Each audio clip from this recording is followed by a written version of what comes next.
Assalamualaikum warahmatullahi wabarakatuh. Selamat siang semuanya. Apa kabar hari ini? Alhamdulillah, semoga kita semua selalu ada dalam lindungan Allah Subhanahu wa Ta'ala. Hari ini Ibu senang sekali karena dapat kesempatan untuk bertemu dengan rekan-rekan sekalian di dalam ruangan kelas ini dalam kondisi yang sehat. Pada hari ini kita akan melakukan kegiatan yang amat sangat bermanfaat dan tentunya menyenangkan. Tapi sebelum itu, rekan-rekan sekalian pasti sudah tidak asing kan dengan pepatah tak kenal maka tak sayang. Oleh karena itu, izinkanlah Ibu untuk memperkenalkan diri Ibu terlebih dahulu. Nama Ibu adalah Bunga Sari Fajri. Kalian bisa memanggil Ibu dengan Ibu Bunga. Ibu adalah mahasiswa lulusan dari Universitas Indraprasta PGRI jurusan Bimbingan dan Konseling. Maka dari itu, peran Ibu di dalam sekolah ini adalah sebagai guru BK. Ibu tinggal di daerah Cibubur. Apa di sini ada juga yang tinggal di Cibubur? Wah, jauh-jauh sekali ya rumahnya. Oke, rekan-rekan sekalian, tadi kita sudah berkenalan. Nah, di sini Ibu akan menjelaskan tujuan dari pemberian layanan ini. Jadi, pada kesempatan kali ini, kita akan melakukan salah satu kegiatan dalam bimbingan dan konseling, yaitu layanan informasi. Nah, maksud dan tujuan pemberian layanan ini adalah terkuasainya informasi tertentu oleh sasaran layanan. Dalam hal ini berarti rekan-rekan sekalian, para peserta didik, agar terhindar dari hal-hal negatif. Dan nantinya informasi yang didapat ini dapat diterapkan dalam kehidupan sehari-hari. Maka dari itu, Ibu sangat berharap rekan-rekan sekalian dapat memahami apa yang Ibu sampaikan dengan baik. Nah, sebelum itu, ada yang udah tahu layanan informasi itu apa? Belum ada yang tahu ya?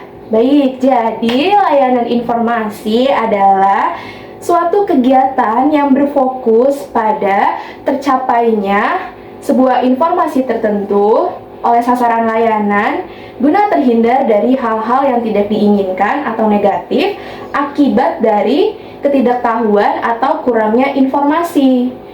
Nah, informasi ini dapat berbentuk informasi pribadi, informasi sosial, informasi karir, dan informasi belajar. Pada pertemuan kali ini, Ibu juga memiliki sebuah cerita yang tentunya berkaitan dengan apa yang akan kita bahas, yaitu ada seorang murid yang mengalami hambatan-hambatan dalam mengikuti kegiatan ekstrakurikulernya di sekolah.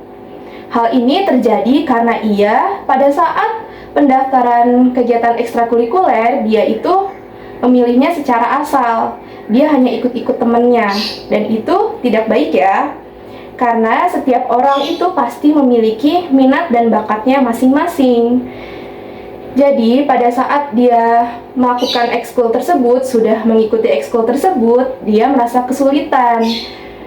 Nah, maka dari itu, pada kesempatan kali ini kita akan membahas mengenai menggali dan memahami potensi diri.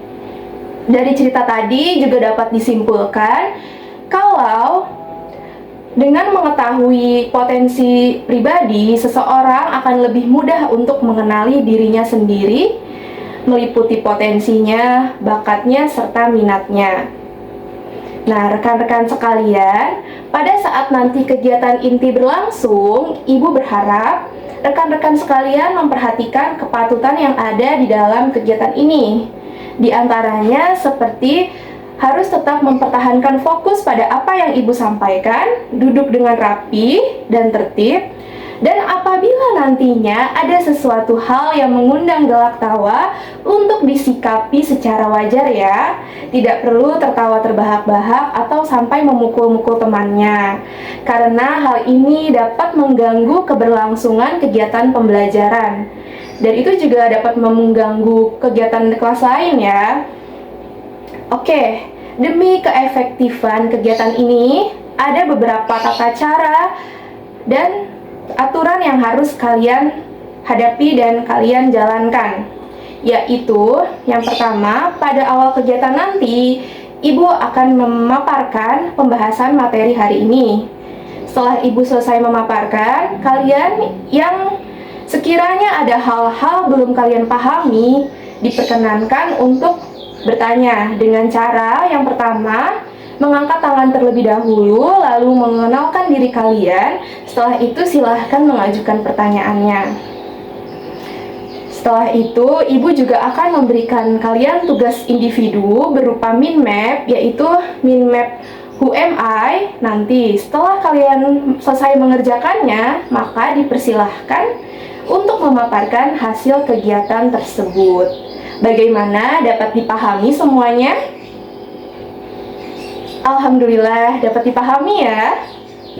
Baik, sebelum kita memulai kegiatan pada hari ini, alangkah lebih baiknya kita berdoa terlebih dahulu agar apa yang kita pelajari hari ini dapat bermanfaat dalam kehidupan kita, dan tentunya kegiatan hari ini dapat berjalan dengan baik.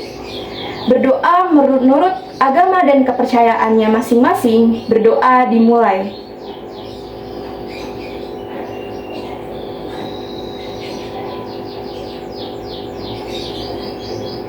Berdoa selesai. Baik, langsung saja Ibu akan memulai untuk memaparkan materi yang akan kita bahas pada hari ini, yaitu memahami dan menggali potensi diri. Sebelumnya di sini ada yang tahu apa itu potensi diri? Jika ada yang tahu, boleh ya, silahkan untuk berpendapat. Baik, sepertinya saat ini belum pada tahu ya apa itu potensi diri. Jadi, potensi diri merupakan kemampuan dan kekuatan yang dimiliki oleh seseorang, baik fisik maupun mental, dan mempunyai kemungkinan untuk dikembangkan bila dilatih dan ditunjang dengan sarana yang baik. Bila tidak, maka potensi itu akan terpendam. Jadi, kita perlu untuk mengembangkan potensi yang ada di dalam diri kita. Jika tidak, maka potensi yang kita miliki akan terpendam begitu saja. Tentunya sayang kan jika potensi yang kita miliki terpendam begitu saja. Lalu, potensi ini terbagi menjadi dua, yaitu potensi fisik dan potensi non-fisik. Potensi fisik meliputi keadaan jasmaniah, ukuran atau bentuk tubuh, penampilan fisik, kualitas indrawi, daya tahan tubuh, kesegaran, kebugaran, kelenturan, kelincahan, kekuatan, dan keseimbangan dan kesehatan. Sementara potensi non-fisik meliputi intelijensi atau kecerdasan, bakat, minat, hobi, ciri atau sifat kepribadian, kemantapan emosional, motivasi, sikap, kreativitas, daya tangkap, dan lain-lain. Tadi kita sudah mengerti pengertian dari potensi diri, jenis-jenis potensi diri juga sudah kita bahas. Selanjutnya, perlu juga untuk kita ketahui bagaimana cara untuk mengembangkan potensi diri tersebut. Nah, cara untuk mengembangkan potensi diri itu, yang pertama adalah kenali lebih dalam apa yang kamu sukai, inginkan, dan wujudkan. Sayangnya, tidak semua orang dapat untuk menyatukan ketiga hal tersebut menjadi satu tujuan yang besar, yaitu menjadi diri sendiri yang berkualitas. Alhasil, ada beberapa orang yang bisa langsung mengetahui potensi dirinya, Namun di sisi lain, ada orang yang perlu pancingan terlebih dahulu agar potensi dirinya menjadi terlihat. Selanjutnya, kita akan membahas mengenai cara mengembangkan potensi diri lebih dalam. Yang pertama, mengenal diri lebih dalam. Selidikilah hal apa yang membuatmu merasa nyaman untuk melakukannya, bahkan tidak pernah merasa bosan. Tidak hanya itu, kamu juga perlu melihat apakah kamu termasuk orang yang mampu memecahkan suatu persoalan dengan mudah. Kenali apakah dirimu mampu menjadi seorang leadership saat berada di sekitar teman-teman. Dengan mengetahui diri lebih dalam, kamu akan bisa lebih mengenal dan mengasah kemampuan tersebut agar lebih menonjol dan mumpuni. Kamu tidak perlu tergoda pada kemampuan orang lain, sebab setiap orang mempunyai kemampuan yang berbeda. Yang kedua adalah merumuskan tujuan hidup. Tujuan hidup juga akan lebih memudahkan kamu dalam mengatur strategi-strategi jitu agar tujuan tersebut dapat terwujud dengan sempurna, bahkan dalam waktu yang tidak lama. Yang ketiga adalah menguatkan niat. Niat merupakan fondasi untuk mewujudkan tujuan hidup. Semakin kuat niat yang kita miliki, semakin kuat juga perjuangan untuk mendapatkan cita-cita. Niat yang kuat juga akan mampu mengatasi berbagai rintangan yang pasti akan menghadang saat kita ingin mewujudkan tujuan hidup. Potensi yang ada dalam diri pun akan cepat terdeteksi saat kita mempunyai minat yang kuat. Jadi, menguatkan niat ini harus bersandingan dengan merumuskan tujuan hidup ya, karena keduanya saling bergantung satu sama lain. Selanjutnya adalah yang keempat, bersikap terbuka terhadap kritikan. Orang yang ingin terus maju harus mempunyai sikap terbuka dalam menerima kritikan. Jika memang sangat membangun, jadikan kritikan tersebut sebagai bahan untuk berbenah diri menjadi diri yang lebih baik dari sebelumnya. Namun, jika kritikan tersebut hanya membuat potensi diri kamu menjadi tertahan, maka sisihkanlah. Jadi misalnya ada seseorang nih yang mengkritik diri kalian. Kalian harus pandai-pandai ya memilah kritikan tersebut. Jika sekiranya kritikan tersebut dapat membangun diri kalian menjadi lebih baik, maka kalian terima hal itu untuk membenah diri kalian menjadi lebih baik lagi. Dan apabila sekiranya kritikan tersebut membuat potensi diri kalian tertahan atau bahkan menurun, maka sisihkanlah. Yang kelima, terakhir adalah berada di lingkungan yang positif. Pilihlah teman-teman yang dapat mendukung kamu dalam menggali potensi diri. Bahkan, biasanya keberadaan teman-teman yang positif secara tidak langsung juga akan membuat hidup kamu selalu bersemangat dalam mencapai tujuan hidup. Selanjutnya, ada indikator potensi diri. Jadi, potensi diri itu dapat dilihat dari yang pertama, suka belajar dan mau melihat kekurangan dirinya. Kita sebagai manusia haruslah suka belajar, harus suka terus-menerus mencari ilmu. Dan tentunya kita juga harus mau melihat kekurangan diri kita sendiri. Kita harus mengakui kekurangan yang ada dalam diri kita. Yang kedua, memiliki sikap yang luas. Yang ketiga, berani melakukan perubahan untuk perbaikan.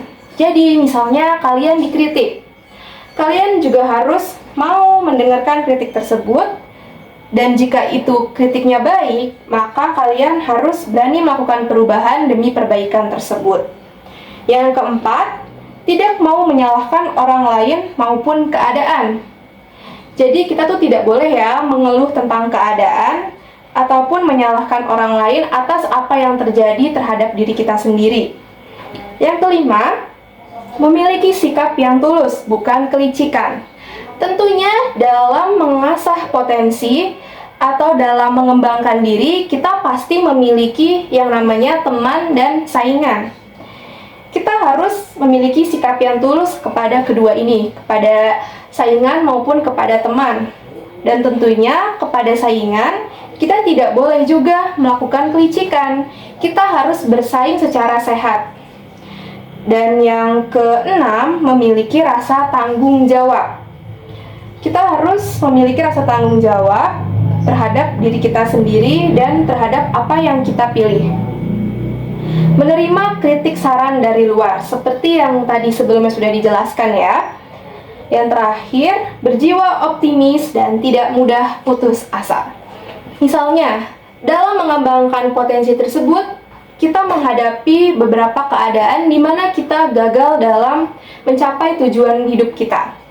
Kita tidak boleh langsung menyerah begitu saja ya. Kita harus optimis bahwa setelah kegagalan pasti ada keberhasilan. Atau pasti kita akan mendapatkan yang lebih baik dari yang kita kalah ini. Dan tidak mudah putus asa. Jadi misalnya kita kalah atau kita gagal dalam suatu hal, kita nggak boleh putus asa, kita harus tetap terus mencoba. Kemudian ada faktor penghambat potensi diri. Tadi kita udah ngebahas indikator potensi diri, maka kita juga akan membahas mengenai faktor penghambat potensi diri. Faktor penghambat potensi diri ini terdiri dari pemalas. Jadi kita nggak boleh tuh bermalas-malasan, karena hal ini dapat menghambat potensi diri yang ada dalam diri kita. Tidak memiliki tujuan hidup. Rasanya hidup akan berantakan ya jika kita tidak punya tujuan hidup. Maka dari itu tujuan hidup itu sangat penting. Yang ketiga, pesimis. Yang keempat, tidak terbuka dengan kritik dan saran. Kalau kita tidak terbuka dengan kritik dan saran, maka diri kita tidak akan berkembang. Diri kita akan tetap yang seperti itu-itu saja. Tidak akan maju. Yang terakhir, terjebak dalam zona nyaman. Selanjutnya, kita akan membahas mengenai bakat. Bakat merupakan suatu kemampuan yang telah dimiliki oleh setiap manusia untuk mempelajari sesuatu dengan sangat cepat dalam waktu yang pendek dibandingkan dengan orang lain dan memiliki hasil yang lebih baik pula. Kan pernah dengar kan pasti ada orang yang berbakat dan memang ada orang yang bisa karena berusaha. Jadi, seseorang yang memiliki bakat ini memang secara alamiah, setelah lahir tuh mereka sudah membawa hal itu dalam dirinya. Yang kedua adalah orang yang mau berlatih dan berusaha. Sebenarnya, seseorang yang memiliki bakat tidak selamanya selalu unggul dari orang yang mau berusaha. Karena ada juga orang yang memang mempunyai bakat, tapi bakatnya tersebut tidak pernah diasah. Jadi, dia akan tertinggal jauh oleh orang-orang yang tidak memiliki bakat, namun mengasahnya atau berlatih secara terus-terusan. Selanjutnya, kita juga akan membahas mengenai kegiatan ekstrakurikuler. Karena kegiatan ini juga berhubungan dengan adanya potensi diri dan minat serta bakat yang ada dalam diri kita. Kegiatan ekstrakurikuler adalah kegiatan pendidikan di luar mata pelajaran dan pelayanan konseling untuk membantu mengembangkan peserta didik sesuai dengan kebutuhan, potensi, bakat, dan minat mereka melalui kegiatan yang secara khusus diselenggarakan oleh pendidik dan tenaga kependidikan yang berkemampuan dan berkewenangan di sekolah. Tentunya kegiatan ekstrakurikuler ini bukan semata-mata kegiatan yang tidak ada gunanya ya. Tentunya kegiatan ekstrakurikuler ini memiliki fungsi, di antaranya fungsi pengembangan, fungsi sosial, fungsi rekreatif, fungsi persiapan karir. Fungsi pengembangan di sini berarti bertujuan untuk mengembangkan kemampuan dan kreativitas peserta didik dengan potensi bakat dan minat mereka. Oleh karena itu, sangat amat disarankan ketika rekan-rekan sekalian memutuskan untuk mengikuti kegiatan ekstrakurikuler itu berdasarkan minat, bakat, dan potensi yang kalian punya ya. Tidak boleh mengikuti teman, karena dirimu dan diri temanmu itu pasti berbeda. Kalian memiliki minat dan bakatnya masing-masing. Yang kedua, sosial. Kegiatan ekstrakurikuler ditujukan untuk mengembangkan kemampuan dan rasa tanggung jawab sosial peserta didik. Kita ini kan manusia itu adalah makhluk sosial. Maka dari itu, kita harus mengembangkan kemampuan dan rasa tanggung jawab sosial kita. Yang ketiga ada rekreatif. Fungsi rekreatif ini berarti mengembangkan suasana yang rileks, menggembirakan, dan menyenangkan bagi peserta didik yang menunjang proses perkembangan. Yang terakhir, persiapan karir, yaitu berarti untuk mengembangkan kesiapan karir peserta didik. Jadi, dengan kita memilih kegiatan ekstrakurikuler, itu juga dapat membantu mengembangkan kesiapan karir kita nanti. Selanjutnya, ada prinsip kegiatan ekstrakurikuler. Yang pertama, individual. Yang kedua, pilihan.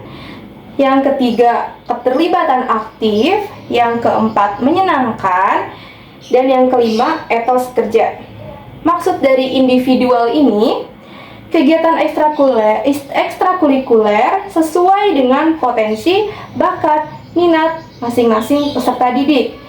Seperti yang tadi sudah Ibu katakan berkali-kali, kita harus memilih ekstrakurikuler sesuai dengan bakat, minat, dan potensi yang kita miliki. Tidak boleh ikut-ikut teman, karena masing-masing dari kita memiliki minat, bakat, dan potensi yang berbeda satu sama lain. Terus yang kedua, pilihan. Kegiatan ekstrakurikuler sesuai dengan keinginan dan diikuti secara sukarela oleh peserta didik. Dalam kasus hal ini, berarti sesuai dengan keinginannya itu berarti ekskul pilihan ya. Kan di sekolah itu biasanya ada dua jenis ekskul pilihan dan ekskul wajib. Kalau ekskul wajib tentunya kita wajib untuk mengikuti. Ekskul pilihan baru kita menggunakan prinsip ini, yaitu diikuti sesuai keinginan dan sukarela dari peserta didik, tidak boleh ada paksaan. Lalu yang ketiga, keterlibatan aktif. Kegiatan ekstrakurikuler menuntut keikutsertaan peserta didik secara penuh.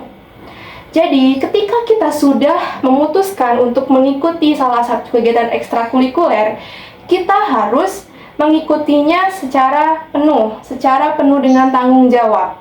Tidak boleh kita seenaknya terkadang masuk, terkadang tidak, yang penting di absen saja, itu tidak boleh ya. Kita harus berpartisipasi secara penuh dalam kegiatan tersebut.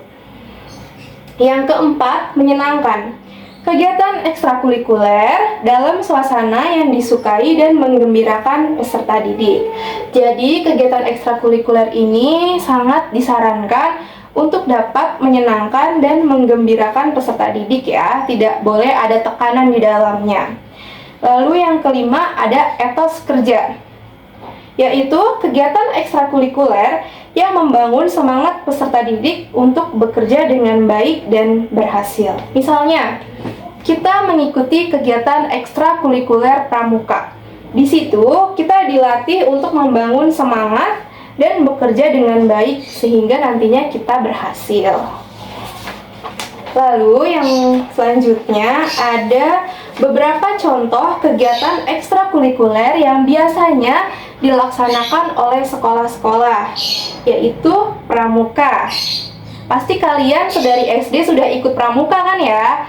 Kalau tidak salah, mulai dari kelas 3 atau kelas 4, biasanya anak-anak sekolah dasar sudah mulai mengikuti kegiatan kepramukaan. Lalu ada silat atau pencaksilat. Selanjutnya ada PMN dan Paskibra. Tentunya masih banyak jenis-jenis kegiatan ekstrakurikuler lainnya, seperti kegiatan ekstrakurikuler olahraga, seperti voli, sepak bola, dan lain-lain. Kalian di sini tentunya pasti di sekolah sebelumnya mengikuti kegiatan ekstrakurikuler kan? Kalau boleh tahu, kegiatan ekstrakurikuler apa yang dulu kalian ikuti? Oke, wah kamu pencak silat, keren banget. Kalau kamu pramuka, wah keren nih anak pramuka. Baik, sekian pemaparan materi pada hari ini. Selanjutnya, Ibu akan memberikan tugas kepada kalian berupa mind map, yaitu topiknya adalah Who am I? Atau siapa saya. Di dalam mind map tersebut meliputi apa minat dan cita-cita saya. Yang kedua, apa prestasi yang pernah saya raih. Yang ketiga, apa hal yang menarik bagi saya. Dan yang terakhir adalah apa hal yang membuat saya merasa mudah untuk dilakukan. Silahkan dikerjakan secara individu dengan kreativitas kalian masing-masing. Bisa menggunakan media PowerPoint ataupun Canva atau media-media lainnya sesuai kreativitas kalian. Ibu tunggu mengerjakannya. Nanti setelah kalian selesai mengerjakan, dipersilahkan untuk memaparkan hasil pekerjaan kalian ya. Baik, karena waktu pengerjaan sudah selesai, apakah kalian sudah selesai semua? Alhamdulillah, berarti kalian semua sudah paham ya dengan tugasnya kali ini. Oke, kalau begitu Ibu akan memilih beberapa siswa untuk memaparkan hasil pekerjaannya. Yang pertama, kepada Saudari Sumayah Nurul Izati dipersilahkan untuk mempresentasikan mind map-nya. Yang kedua, ada Saudari Nica Rosdiani. Baik, silahkan. Assalamualaikum warahmatullahi wabarakatuh. Perkenalkan, nama saya Sumayah Nurul Izati. Di sini saya akan memaparkan mind map Who I Am saya. Yang pertama, ada minat dan cita-cita.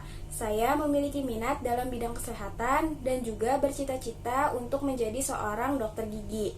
Prestasi yang selama ini saya raih, yang pertama ada juara 2 Olimpiade IPA tingkat SD dan juga juara 1 debat bahasa Jepang. Kemudian hal menarik bagi saya itu mempelajari anatomi tubuh dan mempelajari bahasa asing. Selanjutnya hal yang mudah dilakukan. Menurut saya hal yang mudah untuk saya lakukan adalah menghafal bagian dan fungsi anggota tubuh manusia. Sekian presentasi dari saya, kurang lebihnya mohon maaf. Wassalamualaikum warahmatullahi wabarakatuh. Assalamualaikum warahmatullahi wabarakatuh. Perkenalkan, nama saya Nica Rosdiani. Berdirinya saya di sini, saya akan mempresentasikan tugas mind map Who I Am milik saya. Yang pertama ada minat dan cita-cita. Saya memiliki minat pada bidang olahraga dan pramuka. Cita-cita saya adalah menjadi seorang atlet pencak silat. Yang kedua ada prestasi. Prestasi yang pernah saya raih adalah menjadi juara 3 pada lomba pencak silat putri tingkat SMP dan juara 2 pada lomba PBB. Yang ketiga adalah hal menarik. Bagi saya hal menarik adalah mempelajari jurus bela diri. Dan yang terakhir adalah hal yang mudah dilakukan. Menurut saya, hal yang mudah dilakukan adalah membuat formasi dalam lomba PBB dan menghafal sandi dalam pramuka. Sekian presentasi dari saya. Wassalamualaikum warahmatullahi wabarakatuh. Masya Allah sekali ya, di kelas ini anaknya keren-keren dan hebat-hebat. Tadi ada yang jago debat bahasa Jepang, bercita-cita ingin menjadi atlet pencak silat, jago pada sandi Morse pramuka, jago baris berbaris, tertarik pada dunia kesehatan. Itu sungguh luar biasa ya, hebat-hebat nih. Padahal baru 2 orang yang maju, apalagi yang lainnya ya pasti makin luar biasa. Nah, berhubung jam pembelajaran kita kali ini hampir berakhir, Ibu minta pada kalian yang belum berkesempatan untuk memaparkan hasil kerjanya pada hari ini dapat dipresentasikan pada pertemuan selanjutnya ya. Nah, sebelum Ibu menutup pertemuan pada hari ini, kesimpulan dari materi hari ini adalah penting bagi kita semua untuk mengetahui potensi yang ada di dalam diri kita agar memudahkan kita dalam mengenal diri kita sendiri, mengenali minat dan bakat yang kita miliki. Sebelum mengakhiri pembelajaran pada hari ini, alangkah lebih baiknya kita berdoa terlebih dahulu.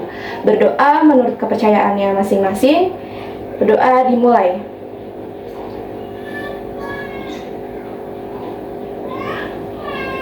Berdoa selesai.